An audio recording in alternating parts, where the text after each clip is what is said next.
Bonjour à tous, bienvenue dans ce grand jury en direct sur RTL et également en direct sur Public Sénat. Bonjour Jean-Luc Mélenchon. Bonjour. Vous êtes le leader de la France insoumise, mais êtes-vous toujours le leader de la gauche? C'est la question de la semaine. Le Parti socialiste n'a pas voté la motion de censure de la France insoumise pour faire tomber François Bayrou. Les socialistes ont-ils la clé jusqu'en 2027, comme le dit ce matin François Hollande? Bienvenue dans ce grand jury, Jean-Luc Mélenchon. Merci. À mes côtés pour vous interroger, Perrine Tarnaud de Public Sénat, Pauline Buisson de M6 et nous serons rejoints par Jim Jarassé du Figaro. Dans ce grand jury, Jean-Luc Mélenchon, au-delà de ce qui se passe au Parlement, dans l'actualité de la semaine, nous parlerons bien sûr des États-Unis et du retour au pouvoir de Donald Trump, de la situation au Proche-Orient. Il y aura aussi nos séquences, questions express 2027, c'est demain, et un moment inattendu en fin d'émission. Le grand jury, l'actualité de la semaine. Les députés socialistes n'ont donc pas suivi la France insoumise cette semaine dans le vote de la censure contre François Bayrou à l'Assemblée nationale. Avec cet acte, Jean-Luc Mélenchon, à vos yeux, les socialistes ont-ils affirmé leur nouveau pouvoir, celui de faire bouger le gouvernement ? Bon, déjà, je veux vous reprendre sur un mot. Moi, je n'ai jamais prétendu être le leader de la gauche. C'est pas comme ça que ça se passe. Il y a une coalition et les responsables des différents partis se regroupent régulièrement pour prévoir une chose et l'autre. Ce qui ne s'est pas fait dans cette affaire. Et je voudrais d'abord dire ça. Nous sommes censés être alliés et partenaires, et un des partenaires engage une discussion surprise avec le gouvernement, et nous n'en sommes tenus informés d'aucune manière. J'ajoute que c'est d'autant plus surprenant que le précédent Premier ministre, la première motion de censure, c'était le Parti socialiste dont c'était le tour, qu'il avait défendu à l'Assemblée nationale. Donc à ce moment-là, il n'était pas question pour lui de négocier, de je ne sais pas quoi, de faire avancer tout le tralala qu'on a entendu. Vous dites qu'il y a eu une trahison du Parti socialiste ? Disons que nous sommes meurtris. Parce que j'entends dire, on parle souvent de ma manière de m'exprimer. On tient moins compte de celles et des mots qu'utilisent les autres à notre égard. Pourquoi pas ? Mais oui, nous sommes meurtris parce que nous nous sentons trahis. C'est une évidence. Je voudrais rappeler un fait historique.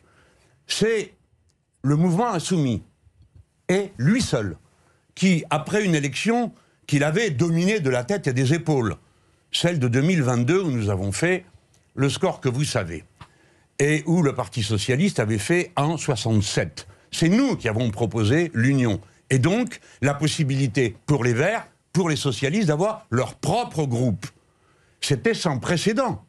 Je voudrais rappeler qu'en 2012, nous avions appelé à voter pour le candidat le mieux placé, c'était M. Hollande. M. Hollande ne m'a même pas fait la faveur d'une circonscription, celle où j'étais moi, le candidat sortant, en face de Mme Le Pen. Par conséquent, le mouvement unitaire, c'est nous. Et donc là, nous nous sentons, oui, trahis. Nous nous sentons meurtris par cette situation. Qu'allons-nous faire maintenant ? C'est une des grandes questions qui est posée, puisque le Parti socialiste, à l'évidence, comme l'a dit Éric Coquerel, n'est plus un partenaire, c'est un allié et encore de circonstances, puisque M.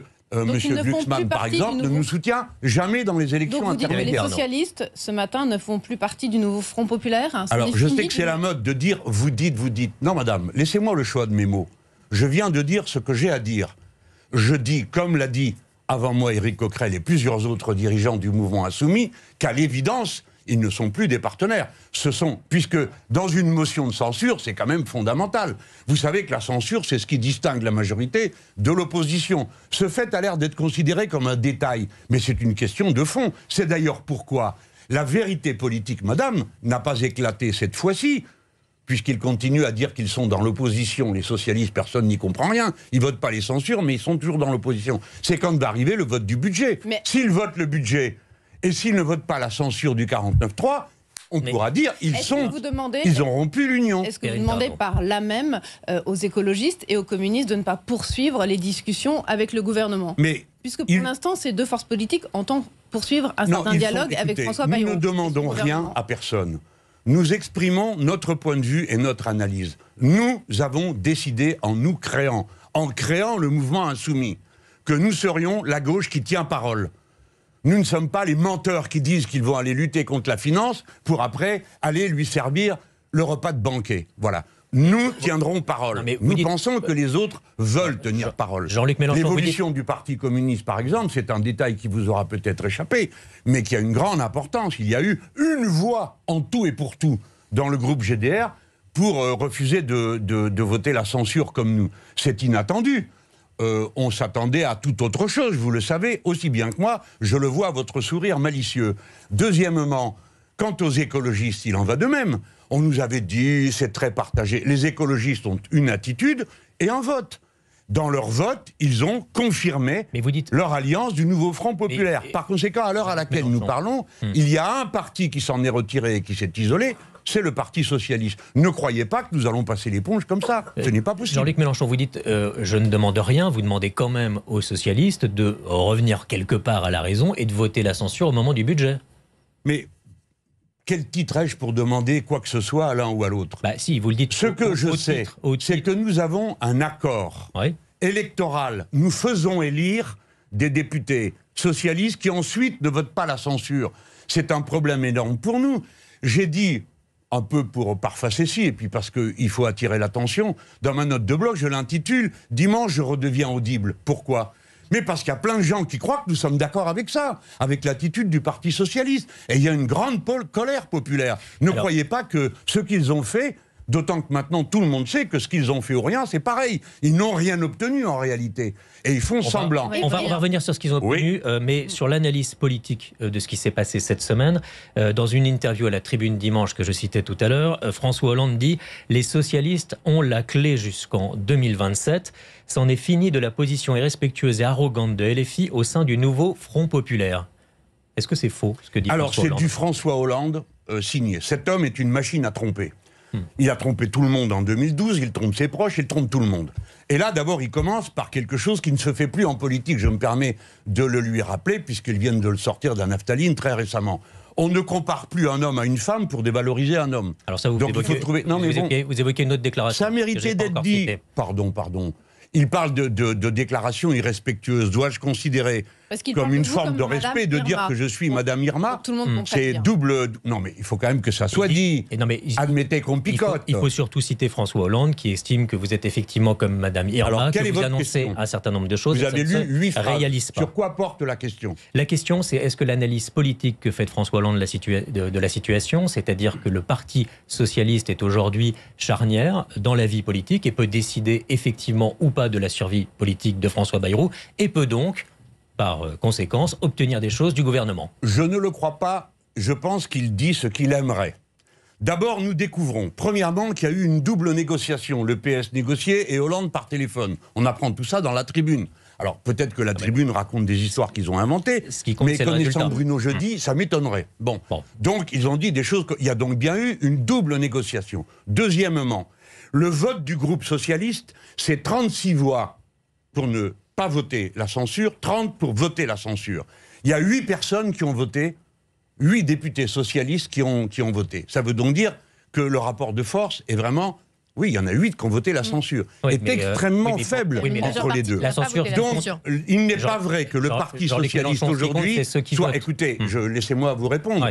Je ne crois pas que le Parti socialiste soit rallié. Pourquoi vous dis-je rallié? Parce que dans la phrase de Hollande, ce qu'il faut retenir, c'est pas les formules irrespectueuses qu'il a à mon égard et offensantes. Cet homme a quand même commencé sa campagne législative en s'adressant à moi. On venait de le ressortir du néant. La première chose qu'il dit, c'est Mélenchon se taise. Bien, c'est pas ça qui est important. Dans la phrase, c'est jusqu'à 2027. Ça veut donc dire que pour M. Hollande, ancien président de la République, et sans doute candidat la prochaine fois à être à nouveau, oui, ça veut dire qu'il pense que M. Macron doit rester jusqu'à 2027. Vous comprenez comme moi. Est-ce que c'est faux qu'il a neutralisé votre pouvoir de censure? Ce n'est pas le sujet, pardon. Il a neutralisé... Si, c'est le sujet, mais nous n'avons jamais eu... Mais arrêtez, parce que sans le groupe socialiste, votre motion de censure ne peut pas passer à l'Assemblée nationale. Mais même avec les socialistes, ça ne suffit pas, puisque nous avons déjà une fois déposé... Nous avons déposé 17 motions de censure. Pourquoi ? Mais réfléchissez-y, enfin, au lieu de brader les choses comme ça. Nous sommes dans une république, dans une démocratie. Quand un gouvernement ne pose pas la motion de confiance, l'obligation pour l'opposition, c'est de mettre une motion de censure pour dire « nous ne sommes pas d'accord ». C'est une obligation constitutionnelle. On pourrait faire autrement, bien sûr. On peut ne pas voter la censure. Mais c'est une logique institutionnelle. Nous sommes l'opposition, ils sont la majorité. À aucun moment, nous n'avons le pouvoir à nous tout seuls de faire voter la censure. Même tout le NFP. Il faut que nous déposions la censure et la vote qui veut. Une fois, il s'est trouvé que le Rassemblement national a décidé de la voter, la censure est passée. Le Rassemblement national a donc décidé cette fois-ci, avec le groupe socialiste, de laisser le gouvernement en place. Et c'est à vous, les commentateurs, d'analyser qui fait quoi, qui est proche de qui à chaque moment. Voilà. Donc, nous sommes une force d'opposition, nous avons pris cet engagement, nous avons pris comme engagement l'abrogation de la retraite à 64 ans, pas une combine pourrie comme celle que vient d'accepter le Parti socialiste. Sur la combine pourrie, justement, donc le Parti socialiste a choisi de discuter avec le gouvernement. Vous estimez qu'il n'a absolument rien obtenu. Il y a une renégociation sur les retraites, ouverte entre les partenaires sociaux. Il y a également sur le budget la non-suppression de 4000 postes dans l'éducation nationale. Vous en êtes sûr, bien sûr, vous avez vérifié, parce que vous êtes journaliste, donc vous avez fait l'investigation. François Bayrou l'a écrit. Ah d'accord, donc si le gouvernement le dit, c'est que c'est vrai. Je me base sur ce que le Alors moi, je vais vous donner une leçon de fonctionnement sur le budget. Vous continuez à dire que le PS n'a rien obtenu, que tout ça c'est de l'esbrouf, c'est ça votre propos ? Si, je vais vous dire ce qu'il a obtenu, de tromper tout le monde. Par exemple, les 3 jours de carence qui ne devaient plus être payés donc avec le 100% pour les fonctionnaires, et qui s'appelle incitation contre l'absentéisme, alors que les fonctionnaires sont moins absents au travail du fait de maladies que les travailleurs du privé. Eh bien, le gouvernement vient de proposer, pas la droite, le gouvernement vient de proposer au Sénat, ok, je renonce aux 3 jours de carence, mais je diminue le remboursement de 10%. Si bien que la nouvelle mesure qui est prise au nom du fait qu'on renonce aux 3 jours de carence rapporte au gouvernement 3 fois plus d'économies que la précédente mesure. Voilà ce qu'a obtenu le Parti socialiste. Des mensonges, de la fumée. Et quand vous prenez les 4000 postes, je vous mets au défi. Vous verrez, vous les journalistes, puisque c'est votre boulot. Nous aussi, dès qu'on le saura, on le dira. Il se trouve qu'il y a 12 milliards qui n'ont pas été reportés du précédent budget sur le suivant. Dans ces 12 milliards, je prends le pari qu'il y a la suppression de centaines et de centaines de postes d'enseignants contractuels. Donc Jean-Luc Mélenchon, vous nous dites ce matin, finalement, que François Bayrou a été très habile, qu'il a bien su manœuvrer pour diviser, si nous pouvions convenir entre vous et moi, écoutez-moi madame, si nous pouvions convenir entre vous et moi d'un code, cessez de répéter ce que je dis en me disant vous nous dites. Je pense être parfaitement clair et je dis ce que je veux avec les mots que je choisis. Non mais ça suffit. Alors, ça, parce que je vous dis que M. Bayrou est un homme très habile, si c'est ça la question, demandez-moi. Et je vous réponds oui. Tous ceux qui prennent M. Bayrou pour une chiffre molle inconsistante se trompent. C'est un homme extrêmement résolu. Et s'il peut lui arriver d'avoir de la faiblesse physique à tel ou tel moment, il n'empêche que sa manière de conduire sa politique est celle d'un homme qui est un guerrier. Ce n'est pas un mou. La preuve, c'est que cet homme a, tout seul, avec Jean Lassalle, refusé la dissolution de l'UDF. Ils étaient tout seuls. Figurez-vous, je crois connaître quelque chose à ce genre de caractère, de gens qui ne cèdent pas. Monsieur Bayrou est un homme habile. Monsieur Bayrou est candidat à la prochaine élection présidentielle, et c'est bien son droit, et il est en compétition avec Monsieur Hollande, qui aujourd'hui rappelle que lui... Pourquoi vous parlez de faiblesse physique de François Bayrou ? Parce qu'on m'a dit... pas plus loin que dans votre couloir tout à l'heure, quand même, il y a des moments où on le trouve bizarre. Moi, je n'ai pas trouvé bizarre, mais je me rallie à ceux qui me disent qu'ils l'ont trouvé bizarre. Moi, je ne le trouve pas bizarre. Je le trouve tel que je le connais. Et croire qu'un homme de droite cesse simplement d'être de droite parce qu'il en fume un gars de gauche, non, c'est que le gars de gauche vaut rien parce qu'ils ne savent pas négocier. Vous avez quand même entendu, comme moi, le socialiste brun dire « Ah bon, l'effet entonnoir, on n'avait pas prévu. » Ben, si tu n'as pas prévu, va pas négocier, si tu n'y connais rien. L'effet entonnoir, il faut préciser que ce qui a été voté précédemment dans le budget est conservé dans le budget, pour expliquer les choses. Mais vous auriez préféré, vous, que François Bayrou aille négocier avec le Rassemblement national pour rester en place à Matignon ? Mais j'ai pas de préférence, je ne m'occupe pas de la politique de la droite. Je vais vous dire le point de départ. Mais enfin, quel genre de pays sommes-nous devenus ? Nous avons un président de la République qui dit il y a un vote qu'il a lui-même provoqué. Il le perd et il dit ça ne me concerne pas le résultat du vote. Ça ne me concerne pas, donc il nomme des gens dans la partie qui a été battue et de parti en parti sur les plus faibles. Dans la Constitution, le président de la République choisit librement son Premier ministre. Voilà. C'est ça. Et l'opposition peut librement s'opposer. Or, il se trouve que nous sommes un pays où l'opposition ne s'oppose plus, à part les insoumis.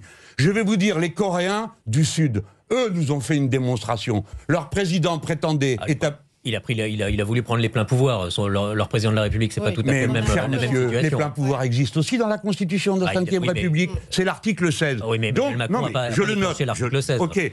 Je le note, vous à RTL, vous considérez qu'un président de la République qui raye d'un trait le suffrage universel, c'est pas grave. Vous êtes donc un parfait hollandiste. Parce que ce qui est important dans ce qu'a dit Hollande, c'est Macron reste jusqu'à 2027. Jean-Luc Mélenchon, vous comparez un président qui prend les pleins pouvoirs, ce que n'a pas fait Emmanuel Macron. Il a nommé un Premier ministre que vous estimez pas être le résultat des élections. Nous avons, vous et moi, une très grande divergence. Quand un président de la République, garant des institutions, dit ce que dit le suffrage universel ne me concerne pas et nomme des premiers ministres dans les partis minoritaires, pardon de vous dire que c'est un coup de force qui vaut ce qu'a fait le président de la Corée du Sud. Contre la démocratie, il n'y a pas des petits coups de force et des grands. Il y a ou des coups de force ou le respect de la démocratie. Il faut bien que vous nous compreniez, parce que sinon vous n'allez pas comprendre ce que sont les insoumis. Les insoumis ont fait comme stratégie d'utiliser les institutions dans lesquelles ils sont présents pour aller au bout de leur ligne politique qui est la révolution citoyenne.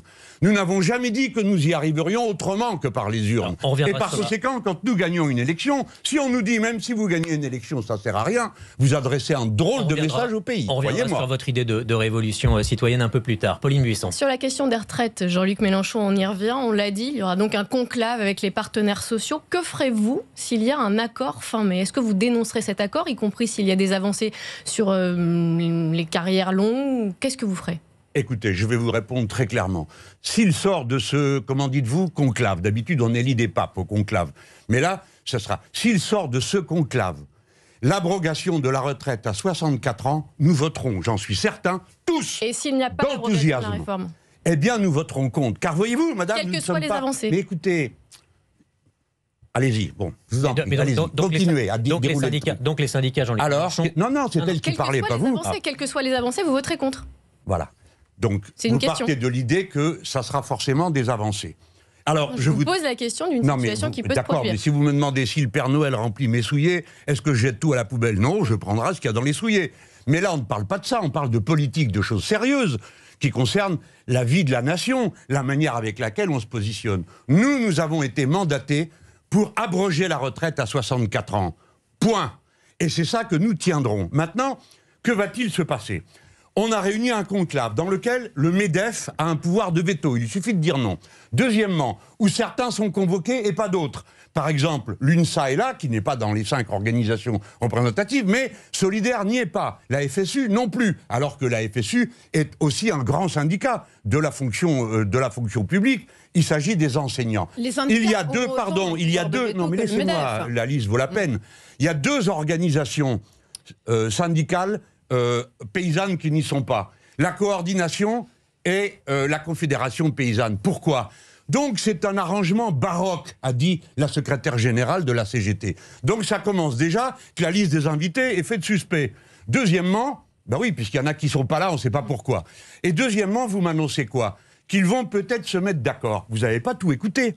Vous n'avez pas tout écouté. Monsieur Bayrou a dit, même si tout le monde n'est pas d'accord, nous pourrons quand même prendre certaines mesures et les présenter à l'Assemblée.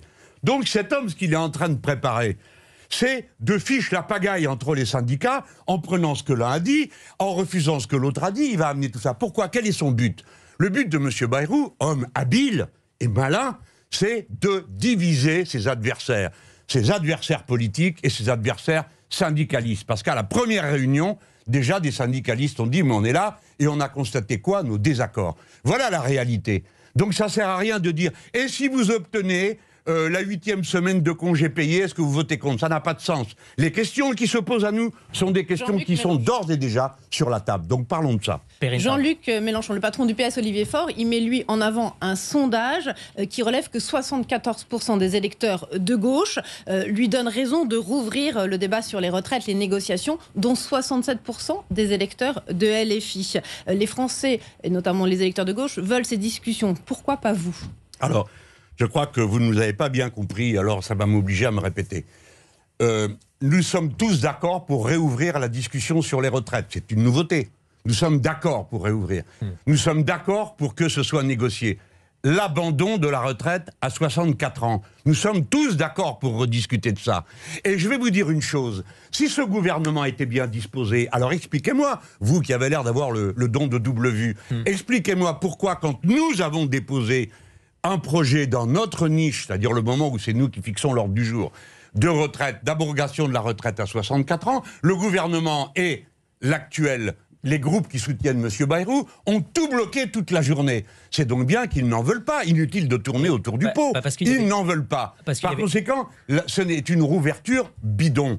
Et savez-vous, parce que comme vous oubliez tout et que dans la vie politique dorénavant, c'est la mémoire de poisson rouge. Figurez-vous que ça a déjà eu lieu, tout ce que vous avez sous les yeux. C'est M. Édouard Philippe qui l'a fait. Dans la précédente réforme des retraites, parce qu'il y en a une à chaque mandat, dans la précédente, il avait arrêté en disant « Nous allons discuter ». Et M. Faure avait dit « C'est une fake négociation », ce qui veut dire, en français, négociation bidon. D'accord ? Eh bien, cette négociation, vous le verrez, sera une négociation bidon. Et là, ce n'est pas Madame Irma, comme le dit si respectueusement pour elle M. Hollande qui vous parle, c'est quelqu'un qui analyse la politique et qui sait que jamais, J majuscule A, etc., souligné, le MEDEF n'acceptera qu'on revienne sur la retraite à 64 ans. Par conséquent, tout ça est une comédie. Mais alors, pour revenir sur la retraite à 64 ans, il y a une question qui est celle de l'équilibre du régime des retraites. Comment pouvez-vous résoudre cette équation mathématique finalement assez simple? Il y a de moins en moins d'actifs qui cotisent pour les retraites et il y a de plus en plus de retraités. Alors, ce qui d'abord sera frappant, c'est le caractère permanent des arguments qui se répètent. Personnellement, j'en suis, je crois, à la 5e réforme des retraites. La démographie évolue, Jean-Luc Mélenchon. La réponse vous arrive maintenant toute fraîche, mais je commence quand même par dire qu'on est censé, il n'y a même pas un an, avoir adopté une réforme des retraites qui, paraît-il, allait remettre tout d'équilibre. Donc vous êtes en train de me dire qu'il n'y aura pas d'équilibre. Déjà, c'est un point... Non, c'est si vous revenez à 62 ans, par exemple. Voilà. Alors moi, j'ai une autre annonce à faire.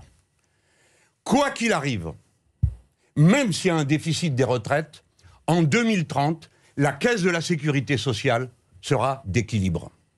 Voyez-vous pourquoi?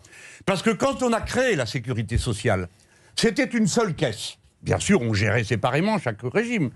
Mais ça a été introduit par un gouvernement de droite de distinguer toutes ces caisses et donc de leur demander à chacune d'être en équilibre. Mais c'est pas comme ça qu'il faut poser le problème. Pardon, pour nous, la gauche historique, mais même si celles qui ont créé ce régime des retraites, ça veut dire les cotisations des travailleurs payent un système d'assurance global. Eh bien, ce système d'assurance global est en équilibre. Par conséquent, tout le reste, c'est de là plus. Il n'est pas en équilibre aujourd'hui. Si vous prenez l'ensemble des régimes des retraites et que vous les mettez tous ensemble, vous n'êtes pas à l'équilibre financier aujourd'hui, Jean-Luc. Non, mais ce que j'ai dit est dit, et je ne vois pas l'utilité de le répéter. Mais par contre, je peux développer. Prenons la question des différents équilibres. Si vous mettez la retraite toujours plus tard, sachant que les seniors ne sont pas recrutés, ça veut dire que vous alourdissez pendant ce temps-là le déficit du chômage. Si vous mettez les seniors à travailler plus tard que leur corps ne le leur permet, parce que si vous me permettez de le dire, ce qui nous remonte tout le temps, c'est des gens qui nous disent « je ne vais pas pouvoir tenir le coup, je ne vais pas y arriver ». Vous les rendez malades plus tôt et plus longtemps, ce qui veut dire que c'est sur la caisse de la maladie. Et au lieu de régler à la petite semaine, je vais vous dire pourquoi ils s'intéressent tant. Non, mais il y a une raison.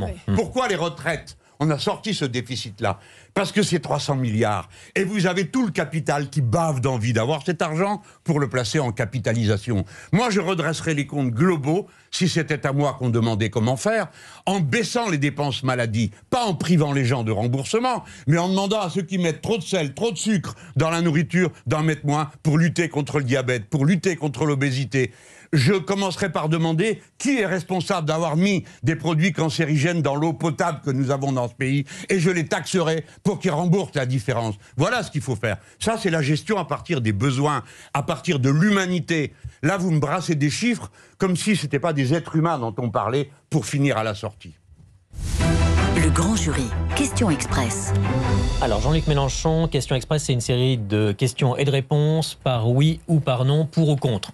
Si vous pouvez respecter le principe. C'est subtil, hein. Ah oui, mais vous allez voir, c'est pas non plus des questions très très compliquées. Allons-y. Faut-il quitter X, comme plusieurs élus ont décidé et plusieurs organisations ont également décidé de le faire? Le réseau Il ne faut pas social le faire X, comme des décisions individuelles, je préfère le dire, c'est une sottise. Ou bien nous avons une décision collective, ou bien ça ne vaut rien de quitter un par un, parce que si vous regardez le bilan depuis que des gens annoncent qu'ils s'en vont, c'est que X continue à progresser. Alors évidemment, je n'ai pas l'intention de vous dire que X c'est bien, hein, mais la réalité c'est ça. Les terribles incendies en Californie, c'est la faute au climat ou au développement urbain anarchique? Non, c'est la faute au capitalisme. Pourquoi? Parce que le changement climatique vient du mode productiviste. Deuxièmement, parce qu'en Californie, on a mis l'eau à la bourse. Troisièmement, parce qu'on a supprimé les corps de pompiers et que dorénavant, c'est des pompiers privés qui viennent sauver les propriétés privées. Et je vous annonce à vous tous qui m'écoutez, quand je vous ai, en tant que Madame Irma, annoncé la crise de l'eau, vous n'en avez tenu aucun compte. Maintenant, vous avez la crise de l'eau en France. Quand je vous ai dit que la destruction des services publics ne serait jamais remplacée par le privé, sauf quand il y a des sous, c'est ce qui est en train de se passer. Eh bien, en France, demain, les compagnies d'assurance vous demanderont de signer un papier comme quoi vous avez pris vos précautions auprès d'une compagnie d'incendie ou auprès d'une compagnie de ceci ou cela, et vous le paierez en assurant, sinon ils ne vous assureront pas. La disparition du service public n'est remplacée que pour les plus riches par des services privés. Pauline Buisson. Faut-il supprimer le droit du sol à Mayotte, comme le propose notamment Gérald Darmanin? Non. Soit Mayotte est département français. Et alors s'applique à Mayotte le droit du sol comme partout. J'ajoute qu'il ne faudrait pas laisser croire qu'il suffit d'arriver à Mayotte pour devenir français. La loi s'applique. La loi passe quoi? J'en connais quelque chose, je suis né en Afrique du Nord, donc chaque fois que j'ai besoin d'un papier, je dois faire un parcours du combattant pour l'obtenir. Bref, il faut attendre d'avoir, quand on n'est pas né sur place, quand on n'est pas français, on doit attendre l'âge de 16 ans. Ce qui est un immense problème, parce que dans des fratries, certains seront français et pas d'autres. Le problème qui se pose à Mayotte n'est pas un problème de nationalité. Pourquoi y a-t-il des bidonvilles partout? Pourquoi n'y a-t-il pas la ressource suffisante pour faire vivre dignement les gens? Et il y a le rôle des Comores, qui ne font rien, et à qui nous sommes en état de demander des comptes, et de dire, écoutez, ça ne peut pas continuer comme ça, puisque les habitants s'enfuient de chez vous pour venir chez nous. On est en droit de vous dire, ça ne peut pas durer. Ce n'est pas à nous de nous occuper de ce problème, c'est à vous. Que vous faut-il? À partir de quel niveau d'aide nous garantissez-vous que les gens arrêteront de se déplacer? Parce que si vous croyez que les gens prennent les quoi ça par plaisir pour aller à Mayotte, vous vous trompez. C'est un voyage dans lequel des centaines de gens ne reviennent pas. Alors il faut toujours penser, en tant qu'être humain, avant de sortir sa calculette. Jean-Luc Mélenchon, on va se retrouver dans quelques instants pour la suite de ce grand jury. On continuera bien évidemment d'évoquer cette situation politique en France et puis on parlera également de l'actualité internationale assez riche cette semaine et la semaine prochaine. A tout de suite. Alors la censure, Jean-Luc Mélenchon, aurait déjà coûté 12 milliards d'euros selon le gouvernement. Au final, ce sont les Français qui vont payer cette décision politique? Évidemment, je crois que c'est plutôt 1010 millions de milliards. Qu'on dit n'importe quoi, donc allons-y. Ça n'a pas de sens. Que celui qui dit 12 milliards nous montre où sont ces 12 milliards. En recettes non perçues, pardon, les impôts ne sont pas encore perçus. C'est ceux de l'année 2025. C'est un de ces mensonges qui rendent les discussions honnêtes impossibles. Parce qu'on pourrait en effet discuter. Mais combien? Savoir exactement. Par exemple, avoir dit 50 milliards de déficit à cause des retraites est un mensonge. Mais il occupe les plateaux et il nous oblige à passer un temps fou à dire ce n'est pas vrai. L'inaction politique n'a pas un coût? Pardon? L'inaction politique, ça coûte rien. Mais il n'y a que vous qui croyez qu'il y a inaction politique. Par des économistes. Ça aurait coûté déjà 0,3% de PIB. Pardon? Cela aurait été calculé par des économistes. Cela a été calculé par des... C'est ça, des économistes. Oui, vous savez, je ne sais pas lesquels, mais qu'ils nous mettent les chiffres sur la table, nous les discuterons. Si c'est 12 milliards, on discutera. Donc une censure coûte 12 milliards, donc il ne faut pas censurer. Le président de la République et le Premier ministre doivent se précipiter sur cette bonne nouvelle. Il n'y a plus de censure en France, ça coûte trop cher. La démocratie, ça coûte trop cher. Ce n'est pas vrai. Il ne manque pas 12 milliards. Ce n'est pas vrai. Il ne manque pas 50 milliards dans la caisse de la Sécu.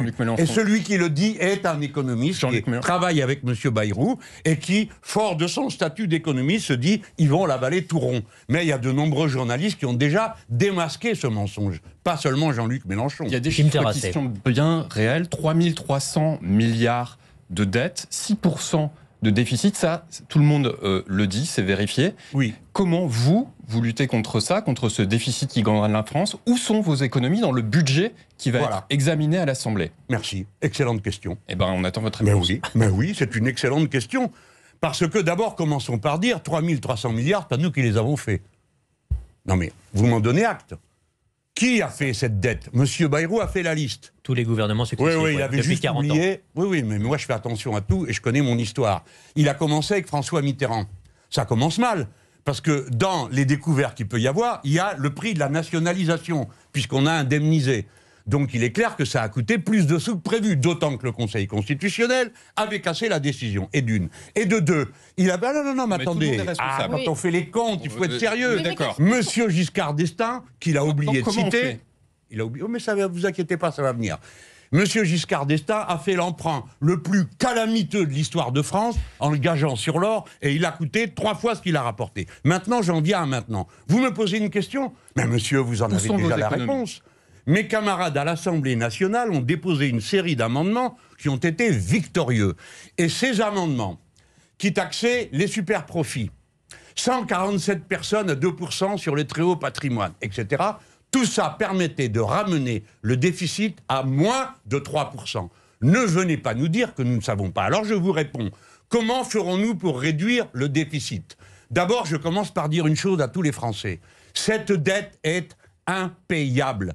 Elle ne sera jamais payée. Elle sera donc roulante. Sans arrêt, on empruntera de quoi rembourser la tranche qui arrive de plus en à terme. plus cher. Notre seul problème, c'est de faire en sorte que les taux d'intérêt, puisque stupidement, on se finance sur le marché financier au lieu d'assurer un circuit du Trésor comme avant, puisqu'on a cette mesure stupide, on est obligé d'en tenir compte. Par conséquent, il faut réduire le déficit. Nous en sommes d'accord. Et savez-vous comment on fait? En mettant à contribution ceux qui ont le plus. Et quand vous êtes dans une année où le CAC 40 bat un record de distribution de dividendes à 100 milliards, ce qui ne s'est jamais vu depuis la Saint-Glinglin, et comme la Saint-Glinglin n'existe pas, vous comprenez de quoi il s'agit, eh bien on peut quand même demander à ces gens-là, écoutez, mettez un peu la main à la poche, parce que les autres, ils n'en peuvent plus d'impôts. La classe moyenne, on ne peut plus d'impôts, et les plus pauvres n'en peuvent plus. Parce que je rappelle que, contrairement à ce qui se raconte continuellement, les pauvres payent des impôts. Chaque fois qu'ils achètent un bout de pain, ils payent une TVA dessus. C'est donc un impôt. Donc, personne dans ce pays ne paye pas d'impôt. Donc taxer les plus riches. Sauf les riches qui trouvent le moyen de se sauver. Donc taxer les plus riches, cela suffira selon vous? Il n'y a pas d'économie à réaliser? Non, il y a une meilleure organisation, mais le mot économie est un mot qui vous piège. Parce qu'il vous oblige à dire où vous enlevez. C'est pas comme ça qu'il faut faire. Prenons un exemple. On nous dit, il y a 1000 agences. Alors tout le monde grelotte, 1000 agences, mon Dieu, quel gâchis. On ne sait pas ce qu'elles font. Mais quand on regarde de plus près, il y a Météo France dedans. Vous êtes d'accord pour supprimer le budget de Météo France? On a déjà supprimé la moitié des stations de Météo France dans les départements. Vous avez dedans l'Agence pour la biodiversité. On s'en fout, c'est pas un sujet, la biodiversité en France. Tout ça est absurde. Si on commence par raisonner par les économies, on perd. Il faut partir des besoins. De quoi a-t-on le plus besoin? Et ensuite, on arbitre. J'estime que nous avons plus besoin de bons traitements pour les gens, le grand nombre, que pour la petite poignée de ceux qui ont tellement profité déjà de ces 7 années. Donc voilà, c'est la différence entre la droite et la gauche. Vous allez soutenir, du coup, si on vous comprend bien, les propositions du gouvernement sur la contribution exceptionnelle des hauts revenus et la taxation des hauts patrimoines qui a été évoquée par le gouvernement cette semaine. Voilà, vous avez très bien compris. C'est-à-dire que vous n'avez rien compris. Le budget, monsieur, quand arrivera ce type de mesure, ça passera dans le vote du budget. À ce moment-là, je ne sais pas comment ça se passera. S'il s'agit de dire est-ce qu'on taxe les hauts revenus, nous lèverons la main. Mais c'est pas ça qui compte. Ce qui compte, c'est le budget à la fin. Quand il arrive avec ce qui est pris d'un côté, ce qui est donné de l'autre, etc. Et là, nous voterons contre et nous ne serons pas les seuls. C'est la raison pour laquelle M. Bayrou fera 49-3. Et attendez, je finis parce qu'il y a un lièvre que personne n'a l'air de vouloir lever. 49-3. Et à ce moment-là, il y aura une motion de censure que nous déposerons. On ne sait pas qui sera le premier signataire, ou nous, ou les communistes, ou les Verts. On fait ça à tour de rôle, puisque les socialistes ne votent plus les motions de censure. Mais, voyez-vous, comme nous lisons attentivement ce qui se dit, nous avons vu que M. Faure dit, dans une interview, dans une phrase qui se trouve dans le Parisien, il dit « Il y aura le budget, il y aura le PLFSS, c'est-à-dire la loi sur le budget de la sécurité sociale, et il y aura un projet de loi de finances qui suivra, et nous devrons juger sur l'ensemble. » Ça veut dire qu'Olivier Faure annonce qu'ils ne voteront pas la censure sur le budget s'il y a un 49-3. Alors peut-être qu'il va dire « Mais non, c'est pas ça que je voulais dire. » Car leur habitude est de nous faire glisser par petites séquences vers le néant. Et c'est ce qu'ils ont fait la dernière fois. Donc là, ils ont déjà annoncé, Monsieur Faure, premier secrétaire du Parti Socialiste, a dit, c'est sur l'ensemble qu'il faudra juger. Donc, nous jugerons sur le budget et nous voterons la censure. Jean-Luc Mélenchon, vous n'attendez plus rien des socialistes? Mais si, parce que je suis un homme plein d'espoir. Un jour, on m'a demandé, est-ce que vous croyez au Père Noël? J'ai dit, oui, j'y crois, c'est moi. Et les socialistes? Qu'est-ce qu'on fait dans la vie? On avance avec de l'espoir, toujours. Moi, j'ai pris mes responsabilités avec mes camarades. Arrêtez de m'appeler leader de la France Insoumise. Je suis un de ses porte-parole et nous avons des leaders brillantissimes qui seront de parfaits candidats à l'élection présidentielle. Il faut bien décrire votre rôle dans votre... Il faut bien décrire votre rôle dans votre organisation. C'était pas du tout disgracieux de votre part. Au contraire, ça me fait très plaisir. Mais je voudrais quand même le signaler. Alors, c'était quoi votre question? C'était ce que vous attendiez des socialistes. Est-ce que vous attendiez encore quelque chose des socialistes? C'est bien, au moins vous avez suivi le fil. Et qu'est-ce que j'attends des socialistes? Eh bien, qu'ils honorent leurs paroles. Que pour une fois, ils respectent, parce que ça commence à bien faire, je le dis au nom de tous mes camarades. On fait un accord NUPES, même pas un mois après, ils commencent à dire Mélenchon ci, Mélenchon les cheveux trop longs, Mélenchon vous les programme. Vous les avez menacés de présenter des candidats contre eux. Je menace de rien, parce que quand je dis quelque chose, on dit vous menacez. Quand ils m'insultent, on dit il plaisante, ou comme je l'ai lu tout à l'heure, il égratigne Mélenchon. Juste, voilà, égratigner, moi, je menace. Non, je ne menace pas, je promets. Il y aura des candidats de la gauche de rupture dans toutes les circonscriptions. Et à quoi ça se verra que ce sont des candidats de la gauche de rupture? Tous les pas au fait qu'ils sont insoumis. Écoutez-moi, pas au fait qu'ils sont insoumis. Ça se verra au fait qu'ils auront un programme de rupture. C'est pour ça que nous sommes battus. Et je préfère dire à tout le monde, bien tranquille, écoutez-moi, nous n'avons pas peur de la solitude. Nous avons déjà été seuls contre tout le monde. Donc, et nous sommes arrivés en tête avec 4 fois le vote du suivant. Nous n'avons pas peur du vote des Français. Nous sommes la rupture. Si on ne rompt pas, il ne faut pas compter sur nous. C'est simple, c'est démocratique, non? Pour être clair, Jean-Luc Mélenchon, il y a des élections législatives dans quelques mois. La France Insoumise aura des candidats dans toutes les circonscriptions contre tous les candidats socialistes. Un garçon comme vous, qui a fait des grandes études, qui écrit des articles passionnants et tout ça, vous faites comme si vous comprenez rien. J'ai pas dit ça. Vous m'avez commencé par me demander qu'est-ce que vous attendez des socialistes. Je vous ai répondu. J'attends qu'ils respectent leurs paroles. Je vais vous donner l'exemple de la NUPES. Pardon, mais eux-mêmes ne se rappelaient même plus pourquoi ils avaient rompu. J'ai entendu un de leurs porte-parole parmi les moins agréables dire « Nous avons rompu après le 7 octobre ». Ben non, mon bonhomme, t'as rompu au moment des révoltes urbaines, parce que vous n'étiez déjà pas content de nous. Là, c'est le nouveau Front populaire. Il commence par voter une censure, le coup d'après, il la vote plus. Pourquoi? On n'en sait rien. Mélenchon, vous les menacez, alors s'il ne rentre pas dans le rang...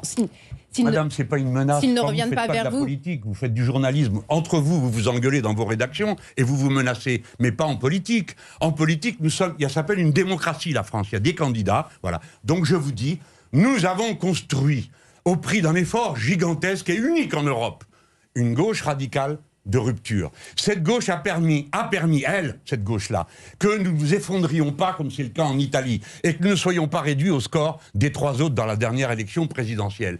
Et cette gauche a animé un programme partagé, pas son programme à lui, le programme partagé, qui nous a permis de battre le Rassemblement national aux élections législatives la dernière fois. C'est pas rien. Et on est arrivé à 1 point du Rassemblement national si nous prenons les élections européennes. Donc, il faut arrêter de répéter tout le temps que le Front National a gagné les élections. Le Front National, le Rassemblement National ne gagne les élections que si nous lui permettons de les gagner. Ça veut dire si les socialistes continuent à diviser tout le monde, le mouvement syndical et le Front. Parce que pour l'instant, c'est eux qui sont isolés. Donc c'est pas moi qui menace les autres, c'est eux qui nous menacent. Ils nous menacent par leur isolement de nous faire perdre. Le Grand Jury 2027, c'est demain. 2027, c'est demain. Enfin, c'est vraiment votre souhait, c'est que ça soit vraiment demain, puisque ce que vous souhaitez, c'est faire tomber François Bayrou, puis ensuite obtenir la démission d'Emmanuel Macron. S'il y a une présidentielle anticipée, elle se fera en 1 mois, c'est la règle, c'est la Constitution. Est-ce que vous trouvez qu'1 mois de campagne pour une campagne, c'est vraiment démocratique et ça permet d'installer un vrai débat? Écoutez, 1 mois, c'est 4 semaines. C'est déjà mieux que pour les législatives. Vous trouviez tout ça très démocratique. C'était 3 semaines, les législatives. Ouais, c'était pas beaucoup non plus. Oui ou non? Ah ben vous êtes d'accord. Donc vous nous donnez raison a posteriori. On disait quand même que c'est des méthodes un peu sauvages. Bon. c'est la Constitution. Monsieur, si vous n'en êtes pas content, votez insoumis, puisque nous voulons changer la Constitution, et que la Ve République, je le rappelle, la Constitution a été votée par la SFIO, Parti Socialiste de l'époque. Donc nous, on veut changer la Constitution. Elle est faite comme ça. Je redis aux Français, si vous acceptez que celui que vous avez élu président de la République a des pouvoirs considérables du fait de la Ve République, liés à la crise de l'époque, qui était une crise nationale terrifiante en 1958, eh bien, si vous acceptez que ce personnage-là puisse dire « les élections ne comptent pas pour moi », c'est votre affaire. Nous n'acceptons pas. Donc, nous avons déposé une motion de destitution. Pardon, je termine. Et cette motion de destitution n'a été bloquée, in fine, que par le Rassemblement national. Et aujourd'hui, M. Hollande se moque de moi en disant « Mélenchon, c'est Madame Irma », parce qu'il féminise les insultes, et c'est Madame Irma, et sa motion a été bloquée. Bloquée par le RN. M. Hollande en est content. Il est devenu maintenant l'ami définitif du RN. Il ne vote pas la censure comme le RN, et il se réjouit de voir que la destitution n'est pas mise au voie. Il se prépare pour la présidentielle. Il se prépare pour la présidentielle, selon vous, François Hollande, à vous affronter. Bah évidemment. Voilà. Je lui en veux pas, il a bien le droit. Hein. Pourquoi pas d'être candidat pour la présidentielle. Vous dites autre chose, vous dites François Hollande est aujourd'hui l'ami du Rassemblement national. Non. C'est ce que vous venez de dire. Non, mais vous simplifiez. Vous croyez toujours mieux parler que moi. Mais vous vous rendez confus ce que je viens de dire. Non, je disais sous forme d'égratignure. D'accord. Je lui disais, alors là, vous êtes d'accord avec vous réjouissez du fait que le Rassemblement national ait bloqué notre motion de destitution. Pourquoi? Parce que vous, monsieur François Hollande, vous voulez que l'autre y tienne jusqu'à 27. Et pourquoi vous voulez qu'il tienne jusqu'à 27? Parce que vous pensez que d'ici là, vous aurez réglé son compte à ces 30 députés qui s'apprêtaient à voter la censure. Et vous ne voulez pas de la destitution parce que vous pensez qu'un président de la République, c'est comme un roi. On ne le change pas quoi qu'il fasse. Il vous accuse de vouloir l'instabilité institutionnelle en précipitant effectivement l'arrivée de la présidentielle. C'est l'inverse. C'est la stabilité, puisque nous donnons l'occasion aux Français de trancher. Et la prochaine fois, on leur dira, je pense tous, on leur dira, écoutez, prenez une décision, tranchez une bonne fois et ne nous laissez pas dans l'état dans lequel nous étions. Nous aurons une candidature, puisque c'est nous qui sommes arrivés, et de très loin, en tête, et nous proposons de la partager, comme nous avons fait les élections législatives.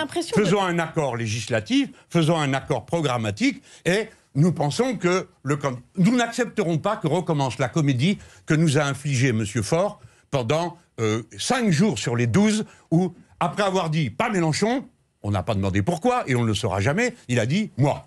Donc Olivier Faure, 1 jour, 2 jours, 3 jours, 4 jours, on a perdu 5 jours avec Olivier Faure, candidat Premier ministre, et il a été le premier à y renoncer en proposant Mme Castet, qu'il a immédiatement enterrée une semaine après. Édouard Philippe, dans Le Parisien ce matin, dit « Lorsque tout peut arriver, il faut se préparer.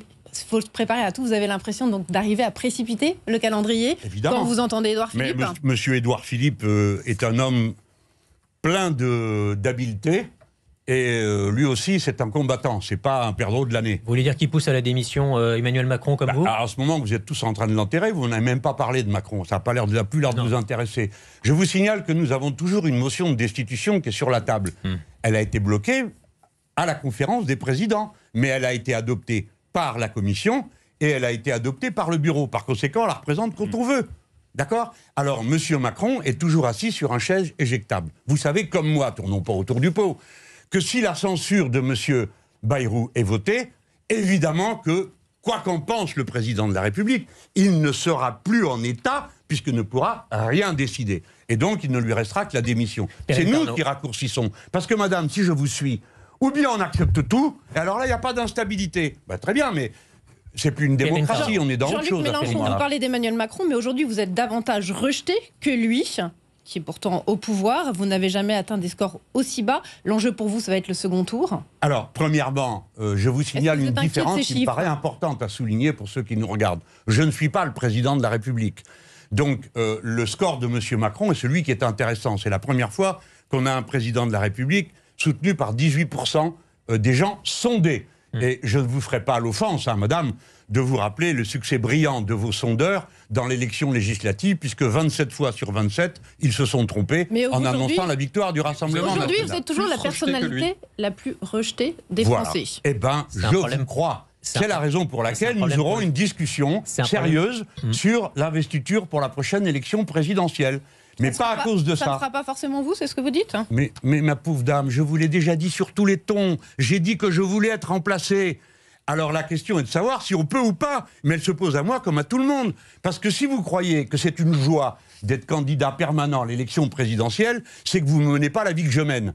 C'est pas votre maison qu'on saccage, c'est pas vous qu'on insulte du matin au soir, c'est pas vous qu'on menace de mort. Donc ne croyez pas que ce soit un rôle agréable. Donc je le dis, nous choisirons la candidature qui nous paraîtra la plus adaptée. Et comme nous sommes des gens qui sommes des amis, qui sommes dans une ambiance d'équipe, nous n'aurons aucun mal à faire un choix et à nous y tenir tous. Et c'est pas un choix facile. Votre maison qu'on saccage, pour que les auditeurs comprennent bien, c'est parce que vous avez été victime d'un cambriolage il y a quelques semaines. Oui, pas seulement d'un cambriolage, d'un saccage, avec des inscriptions injurieuses, et avec, au-dessus de mon lit, pour que je réfléchisse, on t'a trouvé, nique les Arabes, et je vous passe le reste de ce qu'il y a sur les murs. Et il y a des inscriptions qui sont politiques, que je n'ai pas utilisées, parce que je ne veux pas mettre le problème là où il n'est pas. Je n'accuse aucune organisation, mais j'accuse les groupuscules qui pullulent dans ce pays, d'attaquer ici des homosexuels dans un bar, là-bas quelqu'un à couleur de sa peau, là-bas parce qu'on présuppose sa religion, et des responsables politiques comme moi. Et j'ai vu que pratiquement tout le monde a condamné cette agression, et j'en suis content. Mais est-ce qu'il y a pas la et je même pense chose, que c'est un bon signe. Est-ce qu'il n'y a pas la même chose du côté de l'extrême gauche? On a vu un certain nombre de permanences de députés qui ont été dégradés encore cette semaine. Après le vote de la censure, des permanences de députés PS avec des inscriptions socio-traîtres. Est-ce que finalement, il n'y a pas une équivalence entre les dégradations à l'extrême gauche et à l'extrême droite? Voilà. Non, il n'y en a pas, monsieur. Il n'y en a aucune. Aucun groupe d'extrême gauche n'a tabassé dans la rue des homosexuels ou qui que ce soit. Aucun groupe d'extrême gauche n'a été attaqué la maison d'un responsable politique de la droite en écrivant des choses au-dessus de son lit. Aucun, monsieur. Quant au cas dont vous parlez, il vous restera à établir qui c'est. Parce que le nombre de fois où on a accusé des gens pour rien, pour des attaques qui n'existaient pas, hein, et je ne vais pas vous rappeler lesquelles. Alors donc je vous invite à ne pas tracer des équivalences qui n'existent pas. Ça ne sert à rien de multiplier les ennemis dans le pays de la démocratie. Moi, je l'ai dit, je n'accuse pas les autres partis, y compris l'extrême droite. J'accuse ceux qui ont fait. Pour moi, la responsabilité est toujours individuelle. Je ne crois pas à des responsabilités collectives, même quand on écrit des slogans politiques qui désignent un parti politique dans ce pays. Je ne le fais pas. Et je vous invite à en faire autant. La paix du pays et l'unité du pays, l'unité du peuple sont à ce prix. Il faut arrêter de stigmatiser des gens au nom de ceci ou de cela, parce qu'à France, on ne sera même plus un seul peuple. Nous avons besoin d'unité populaire. Et pour ça, faut répondre aux besoins des gens. C'est là que ça marche le mieux. Le grand jury, tout est politique. Quoi d'autre? L'actualité internationale, l'accord de cessez-le-feu à Gaza est entré en vigueur. Il prévoit la libération progressive des otages du Hamas contre la libération de prisonniers palestiniens. Je rappelle qu'il y a 2 otages franco-israéliens toujours détenus. Quel est votre optimisme, Jean-Luc Mélenchon? Voyez-vous une perspective de paix? On a d'abord, premièrement, tous un devoir d'optimisme. Ça ne servirait à rien de s'alarmer et de crier avant. On a de mauvais pressentiments, car M. Netanyahou n'a pas respecté sa parole au Liban. Et le Liban n'est toujours pas évacué, de même que la Syrie n'est pas évacuée. Mais nous nous réjouissons qu'on libère des prisonniers et des otages. Et nous souhaitons évidemment, tous autant qu'on est, j'espère que tous ceux qui m'écoutent souhaitent la même chose que moi, qu'on en vienne à la paix. Mais tous, nous savons, parce que nous ne sommes pas dans la fureur de la guerre, que la paix durable nécessite une organisation de justice, c'est-à-dire la création d'un État palestinien dans des frontières sûres et reconnues, et un État viable. Quelles seraient ces frontières, selon vous ? Le gouvernement de l'État d'Israël, à ce moment-là, pourra être en situation de discuter avec son plus proche voisin. Les voisins ne sont pas faits pour être envahis. Nous autres, les Français, nous portons ce message depuis quelque temps, je pense déjà, et par conséquent, nous comprenons que personne n'aime être envahi, ni les Ukrainiens, ni les Libanais, ni les Syriens. Donald Trump fait son retour demain à la Maison-Blanche. Emmanuel Macron parle à propos de Donald Trump, mais aussi de tous ceux qui le soutiennent aujourd'hui et qui seront présents demain à l'investiture, d'une nouvelle internationale réactionnaire. Vous êtes d'accord avec le chef de l'État ? C'est plutôt bien dit. S'il avait été plus subtil et marqué plus d'esprit de finesse, il aurait évité les mamours avec Trump la première fois.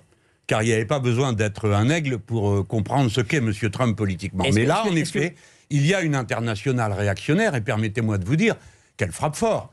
parce que M. Musk, qui est un des ministres de M. Trump à partir de lundi, est déjà allé soutenir dans des élections l'extrême droite en Angleterre et en Allemagne.